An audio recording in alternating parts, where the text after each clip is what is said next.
Our normal opening video. We're gonna kind of take just a minute before we actually play our video, let some people get connected that are coming on, and make sure that we can make somebody not have to miss this. So we'll start out with an opening question. I'm gonna start with you, Ryan. Where's the strangest place you've seen a QR code, other than your screen right now, which definitely is not a Rickroll?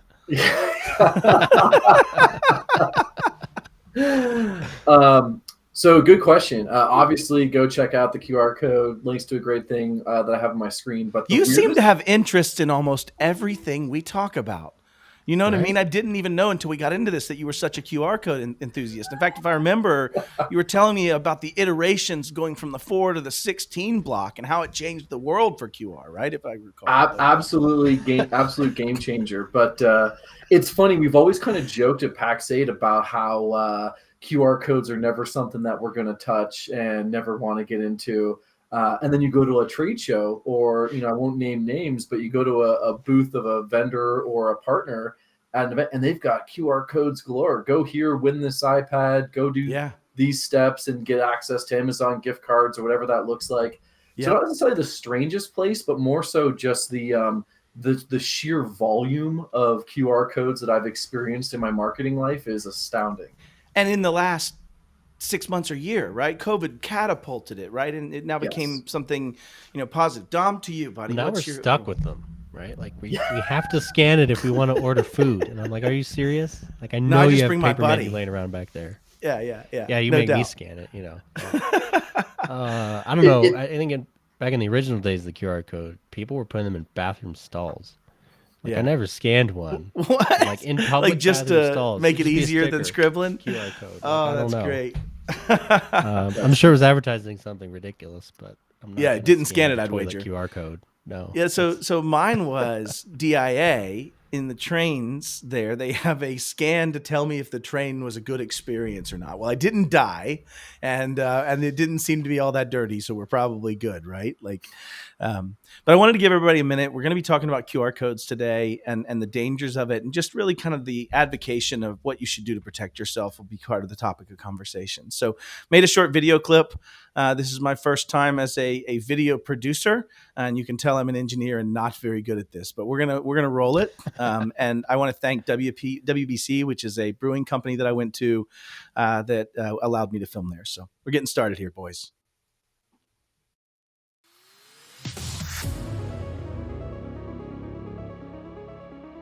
Cell phone, check. Bluetooth printer, check. Large labels, check. Puffy coat, check.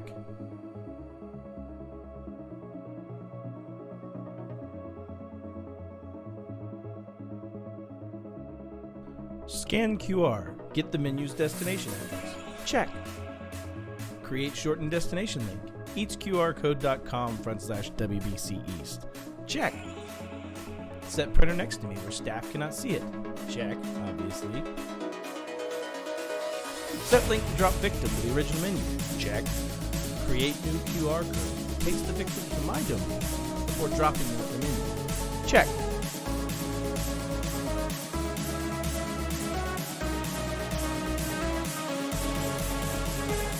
Print QR code, check.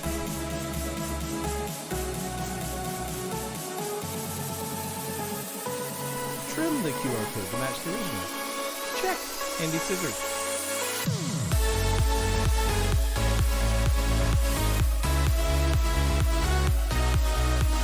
Look for anyone watching me. Coast is clear, check. Affix new QR code on top of old, check.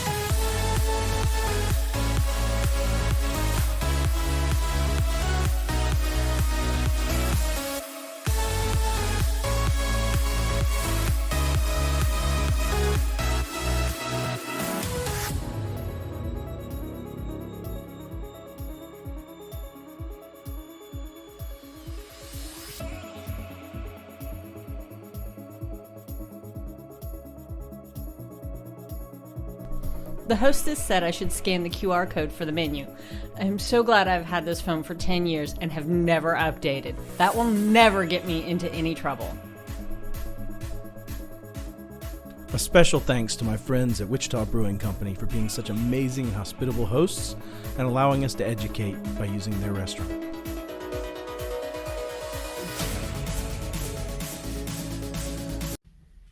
All right, so made you guys watch my video.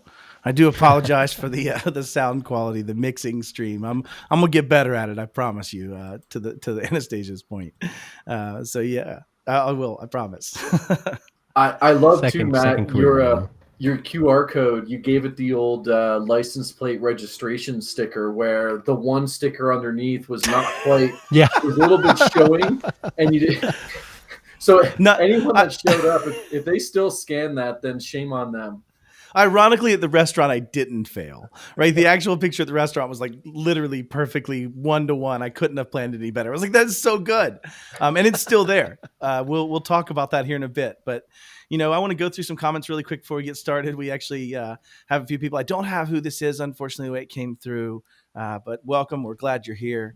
We're looking forward to that as well. I'm sorry, I missed one. Right.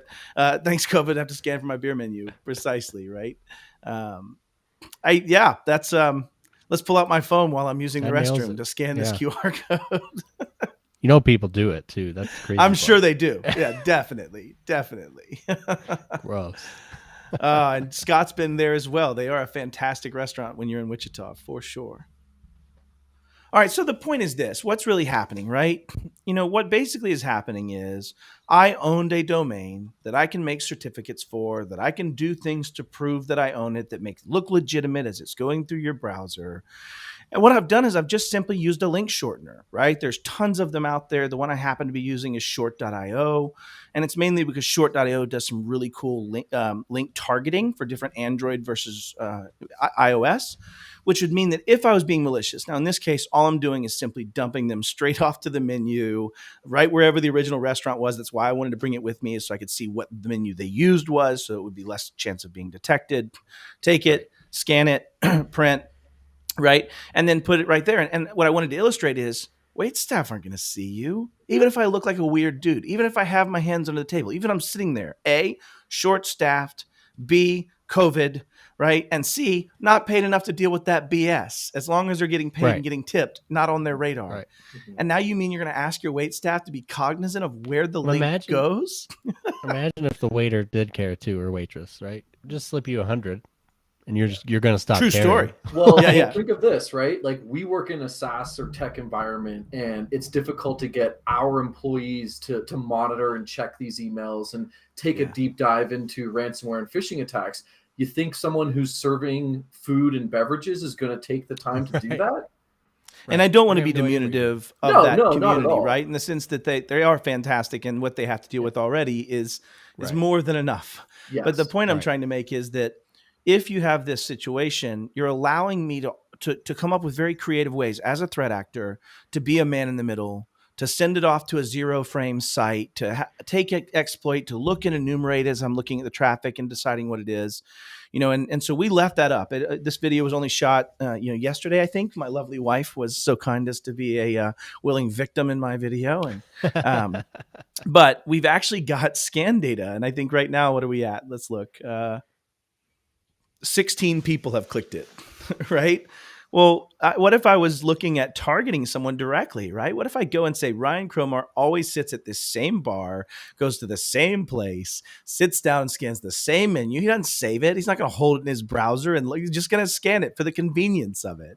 And all I now have to do is find and target you. And I might even be able to plant this with no negative, get you going to each QR 1,000 times, where you never see anything bad, and then decide when I want to make the payload, maybe even target you, write specific rules that just looks for your IP, right? And so you could get really specific with these type of attacks. Miguel's here again. I love Miguel. He's always on the show. And Jack popped in Hannibal's vector record, right? Fair. Okay, touche. But yeah, and the point is that these type of attacks are very hard, I think, to defend against. And I think the best, practical advice that I'd give, and I'd love to hear your thoughts, Dom, update your phone, boys and girls, right? Like when the update comes out, update your phone. Reduce the surface area of what I can do in the middle. What are the vulnerabilities in Safari 14 versus 15? Or cupcake OS on Android, comparatively speaking. Do you have any thoughts on how you would defend yourself against this, Dom? I mean, it's not preventable, right? Like, except for using paper menu, which obviously isn't always an option, right? But I was chatting with someone about this, and like, well, they can move to NFC tags. It's like, I'll just put in a different NFC tag. Same thing. Yeah. Well, they can move to short links. Well, I'm literally using short links. So like, yeah, that's exactly how I'm doing this. You can't stop it, right? Yeah. I would agree. Like, make sure your stuff is up to date, and if it doesn't take you straight to a menu, one thing I really hate, and I will bug the restaurant about it, is sometimes they try to send you to a PDF, and I'm like, nah. It's 2022.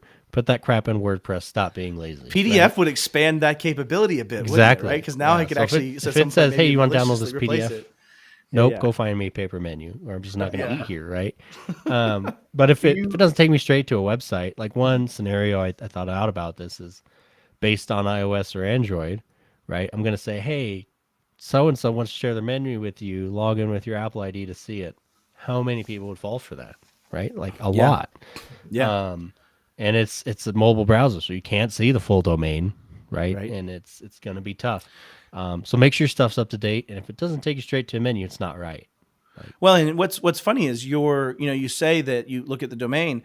One of the nice features about what I can pay for with these short links, especially short.io, is I can pay a premium price, which I do because I'm stupid, but I can pay a premium price that allows me to hide and obfuscate that outcome of where you're actually going, right? So even when you're sitting in the browser, you're being proxied through that, and you're hiding that, or at least it's not proxy. I don't want to misspeak, but you're hiding, obfuscating. It's framed, that. right? So, yeah. So yeah, I mean, I think that's great advice. Ryan Cromar, you're the least technical in the room, but the biggest enthusiast about this. Can you think of a way that's not super technical that the restaurant could take to improve the security of this? Man, it's funny you asked me this because obviously with COVID, you've seen the influx of QR codes being used at restaurants, and I'm definitely guilty of just going in there, grabbing a beer menu off a QR code. And in the last few months, what I've done is now, obviously, if I'm at a brewery or pizza place, whatever, I'm going to their website and I'm looking up their menu on their website on my phone. And I mean, if there's a special or something on tap that maybe isn't on there, I'm asking the waitress to tell me, or waiter to tell me in person, right? Like I'm no longer just scanning willy-nilly. And I think there's a great question or a statement. I want to hit that here in a second because Roddy is right. We'll get a minute. I know what he's talking about too, and so does Don. Yeah, and that's my big experience too. Is right over there. Is being a non-technical person. I'm at a lot of these events. I wear a lot of these badges, and you're scanning left and right. Oftentimes, it's scanning to get put on a list to win a prize at the end, and it's like I don't even know what I'm doing with this thing. So. Here's the advocation I'd make, though, to the restaurants. And this is what I want the restaurants listening to this to take away from this. There are services where you can pay for beautiful vinyls that have your QR code embedded them with stuff that crosses over it that's impossible for me to replace. Now, people are silly. I think I would propose I could actually put a QR code on top of it as crooked as my left eyeball. Still scan and people would still scan it, right? Like they must have changed their site. Oh, well, let's just, right? But the point is, though, I think if restaurants would take that extra measure to help obfuscate, put their graphic, their logo in the middle of it, which I can replicate, but I can't replicate lines crossing over the vinyl and it being in vinyl and embedded, not a sticker. I have a hard time. So that would be the first thing. And then you can train your wait staff to say, hey, if there's ever a sticker over the top of this, it's probably not good. And we don't want that risk. We don't want that to come from there. But I do want to tackle Anastasia's question first too, because she said, how does it protect me to keep my phone up to date? And oftentimes we just assume things here. It's the teacher's dilemma, right? The paradox. Right. So it's because in a vulnerability management, what you're looking for is how would I, as a bad guy, get a foothold and do bad things? Like, how do I do that? Well, the way I do that is by finding vulnerabilities, stuff that someone wrote into the code, didn't understand there would be a challenge from that, didn't understand there was something that this broke in that, and created a security vulnerability that threat actors take advantage of. And they're well known. But once they're well known, once they've been brought into a CVE and they're written about, we talk about Log4Shell and we talk about Log4j, now I can get 100 resources and go use it like a little script kiddie, which is what I am.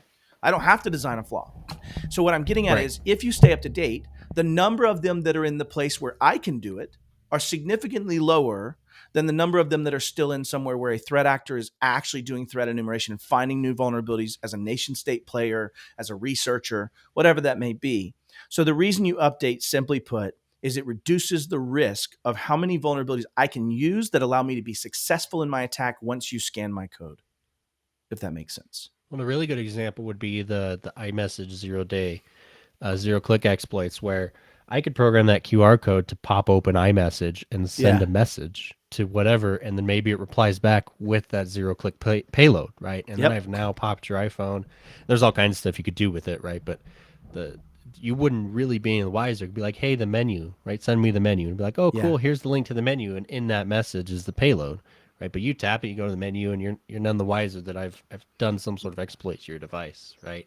Yeah. So it's definitely, in really any scenario, it's always prudent to update, right? Even if it's annoying. I know updates can take a while, but it's always worth it.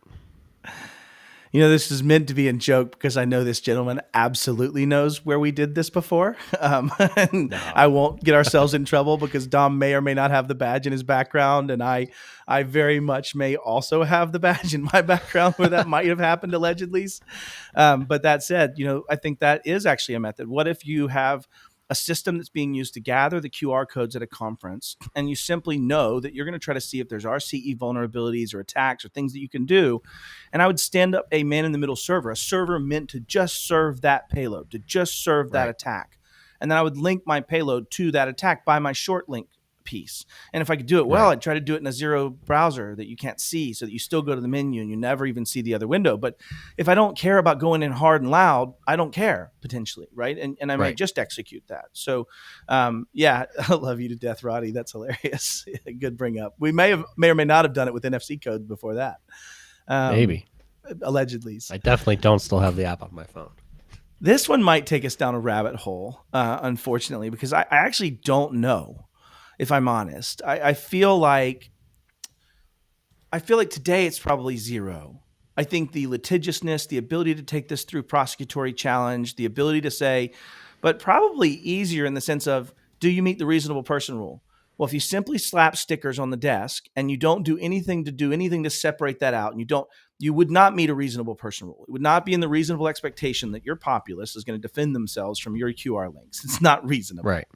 And it's also not reasonable to expect that if you didn't do anything to show a certain amount of due care, that you would be able to meet that rule. And so I would guess it's probably something that could be argued by an attorney and precedent could be set. I think it'd be chosen by the first case, right? Right. That's what I mean.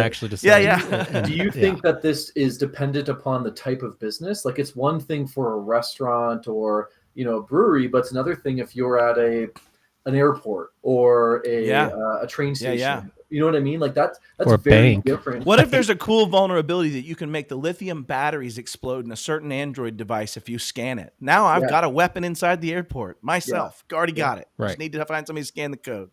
And I'm being a little hypothetical, but there were the old ones. I remember the Apple when you could send a text message that was properly formatted and it would reboot the phone. I think there was also one where you put a certain wireless network out and you could just crash everybody that read that network in their network. I remember that one.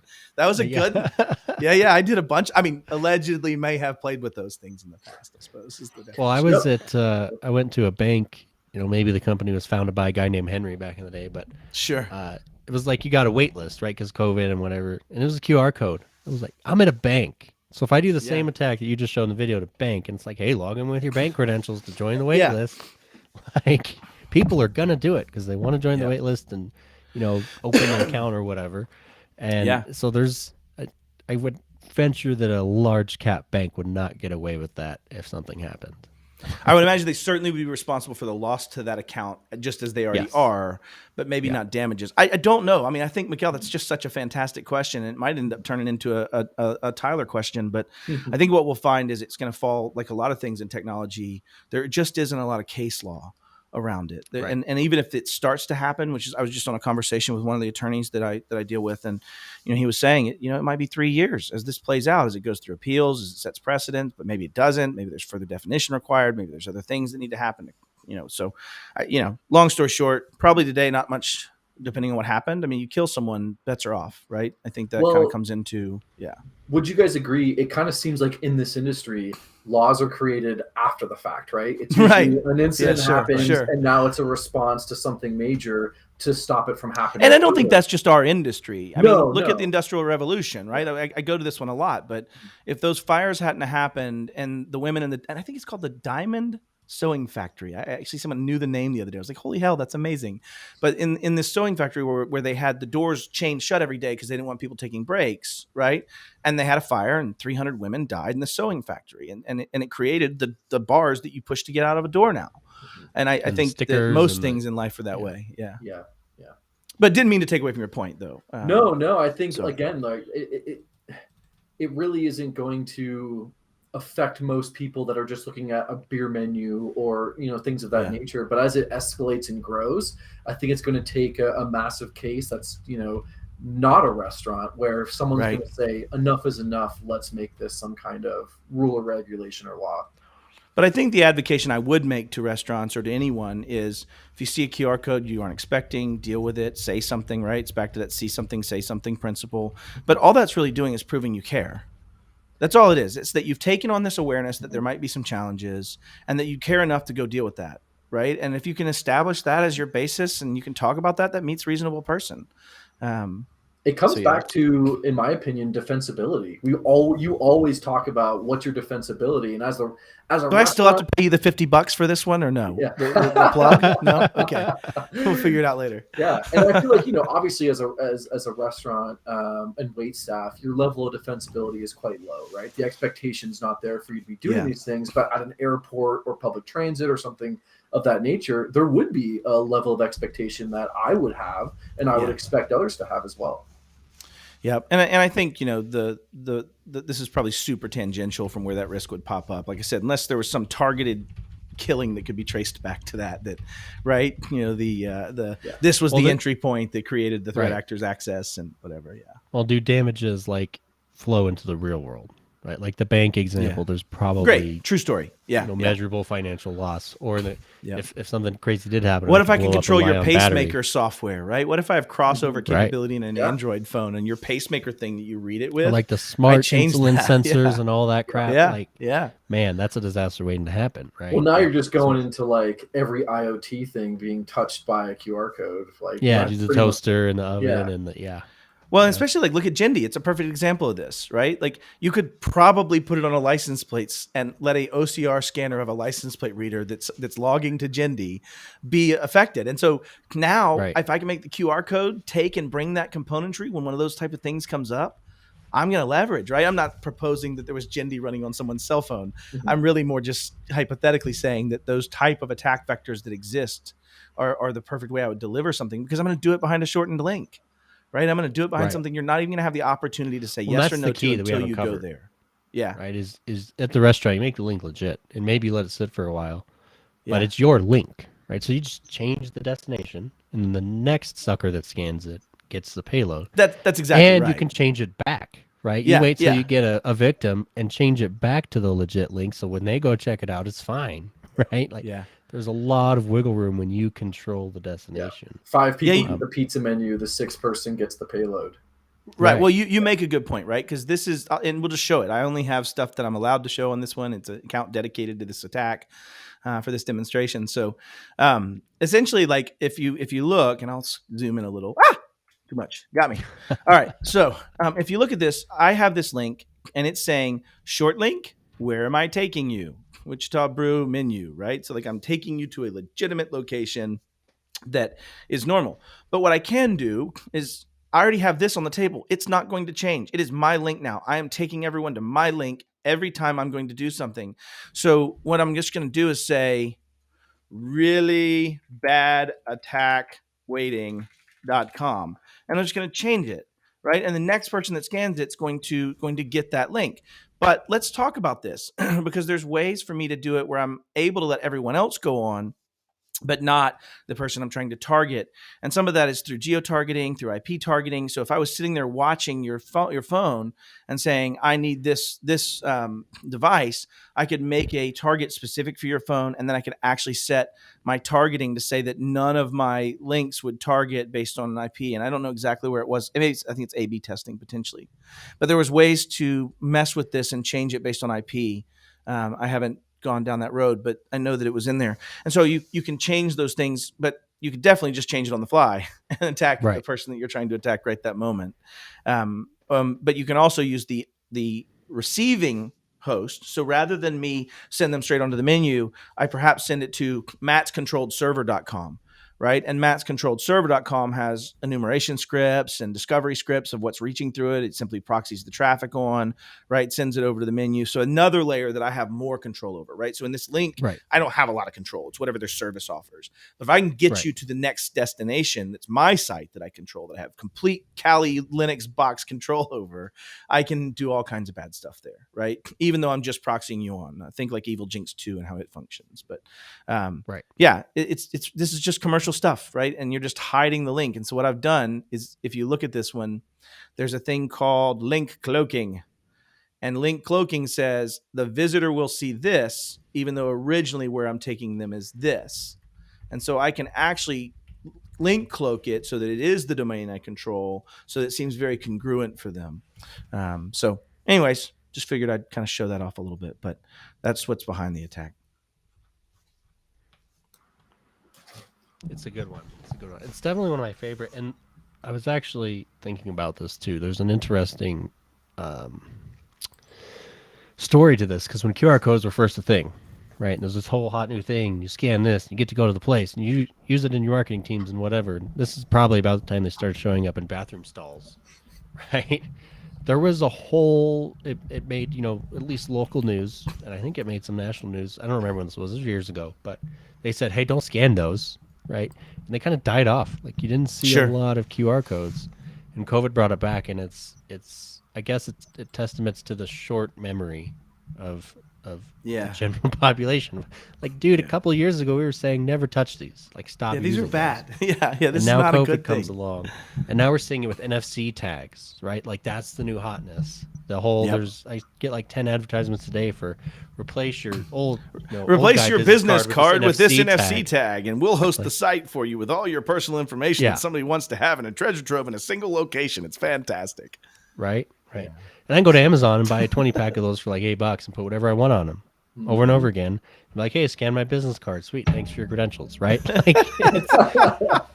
Let me know who you are with LinkedIn. Please sign in. Yeah, like totally good. Just jinx it and grab all the tokens, right, and the passwords. It's so great. Yeah, Eric Pinto popped in. Says, the bank example is not only plausible, but not too difficult.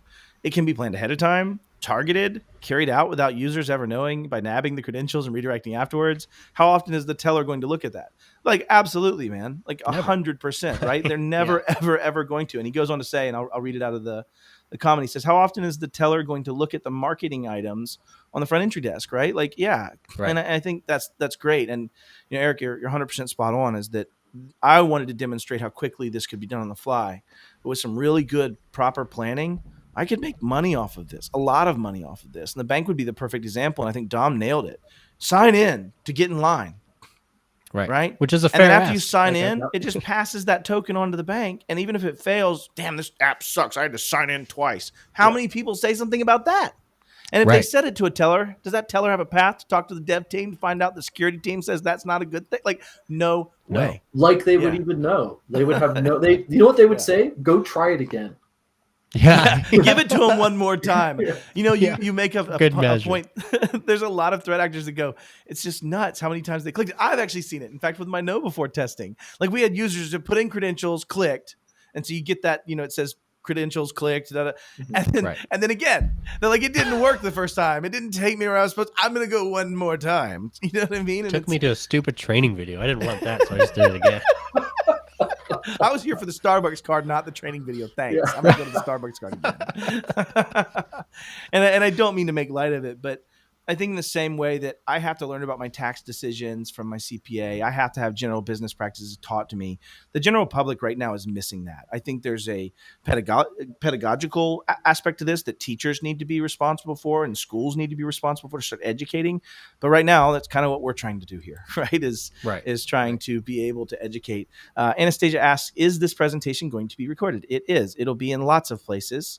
It'll be on this LinkedIn site where you may have gotten there. It'll also be on Dom's YouTube and my YouTube. My YouTube is youtube.com/c/cybermattlee.